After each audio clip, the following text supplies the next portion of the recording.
Hello champions, आप सबको मेरा प्यार भरा नमस्कार।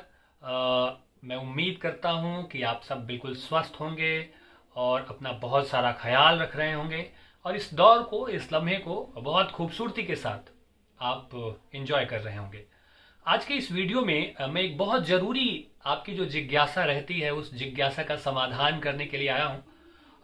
जब कभी मैं कोई वीडियो अपलोड करता हूं तो उस वीडियो पे अक्सर एक सवाल मुझसे हर बार पूछा जाता है कि सर आप मुझे ये बताएं कि एंट्री लेवल पे अगर कोई असिस्टेंट प्रोफेसर कॉलेज या यूनिवर्सिटी को ज्वाइन करता है एज ए परमानेंट फैकल्टी तो उसकी सैलरी कितनी होती है। बहुत सारे यूथ, बहुत सारे स्टूडेंट्स जो इस प्रोफेशन में आना चाहते हैं उनके दिमाग में एक वाजिब चिंता है असिस्टेंट प्रोफेसर की सैलरी को लेकर के। तो आज के इस वीडियो में मैं असिस्टेंट प्रोफेसर, एसोसिएट प्रोफेसर और जो प्रोफेसर्स, जो तीन कैटेगरी होती है कॉलेज और यूनिवर्सिटीज़ में, इनकी एंट्री लेवल पे सैलरी क्या है, यानी कि जब ये अपने नौकरी की जब ये शुरुआत करते हैं तो कितने पैसे इन्हें मिलते हैं, कहाँ से ये शुरू करते हैं।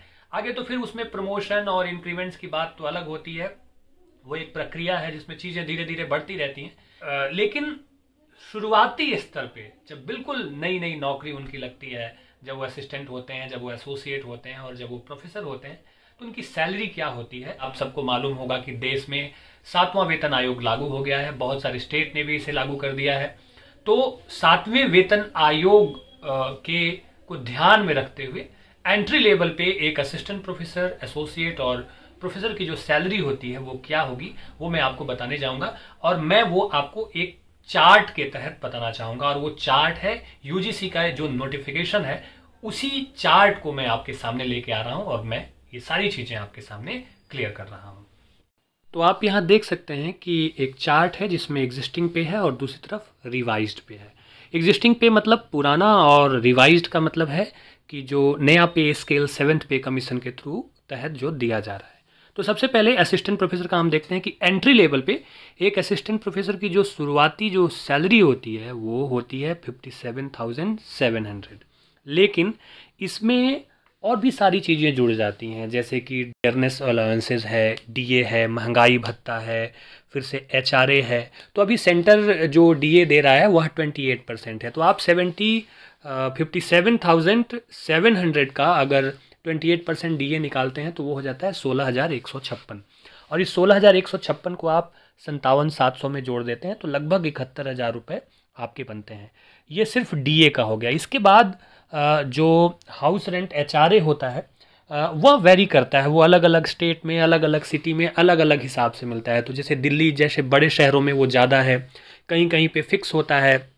उसके साथ साथ कुछ कंपनसेटरी अलाउंसेस भी होते हैं, वो वेरी करते रहते हैं। तो आप अगर एचआरए को अगर हटा के भी देखें तो एंट्री लेवल पे एक शुरुआती जो सैलरी होती है असिस्टेंट प्रोफेसर की सिर्फ डीए को जोड़ने के बाद वह 70,000 से ज़्यादा होती है। बड़े बड़े शहरों में ये 90,000, 95,000 तक भी पहुंचती है क्योंकि वहाँ पे एचआरए ज़्यादा होता है। अब अगर आप आगे देखें एसोसिएट प्रोफेसर की, तो असिस्टेंट से एसोसिएट बनने की अपनी एक प्रक्रिया होती है। उसमें आप जैसे कि यहाँ पे चार्ट में भी देख रहे होंगे कि लेवल 11 होता है, लेवल 12 होता है।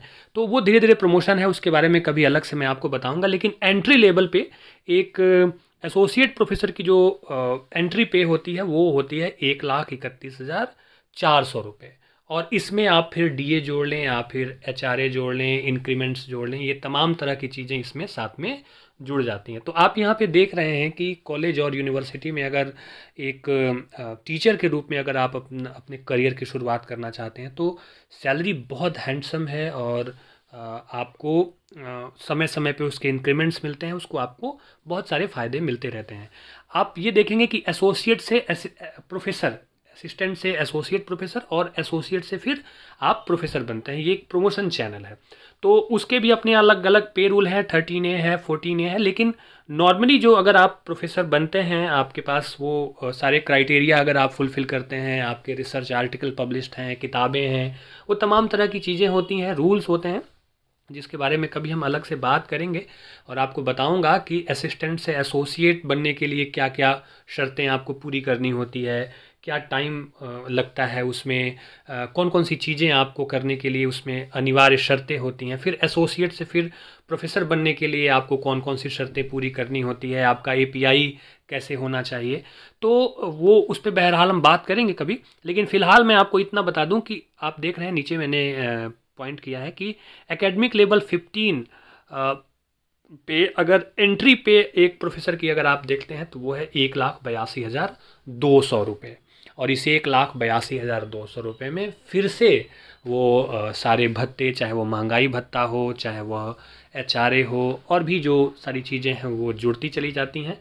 और फिर एक बहुत ही हैंडसम सैलरी की तरफ कॉलेज और यूनिवर्सिटी में अध्यापन में जो करियर बना रहा एक विद्यार्थी होता है, जो छात्र होता है, वो धीरे धीरे बढ़ता चला जाता है।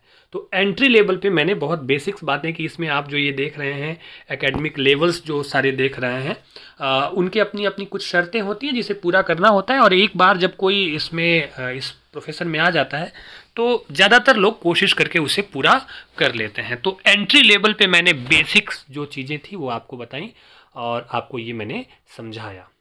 मुझे उम्मीद है कि आपको मेरे द्वारा दी गई ये जानकारी अच्छी लगी होगी और आपकी जिज्ञासा का समाधान करने में मुझे थोड़ी बहुत सफलता जरूर मिली होगी। अगर वीडियो आपको पसंद आए तो आप बाकी लोगों के साथ भी शेयर करें, लाइक करें और अपना प्यार मेरे साथ बनाए रखें। हम सब खुश रहें और मुस्कुराते रहें। Thank you.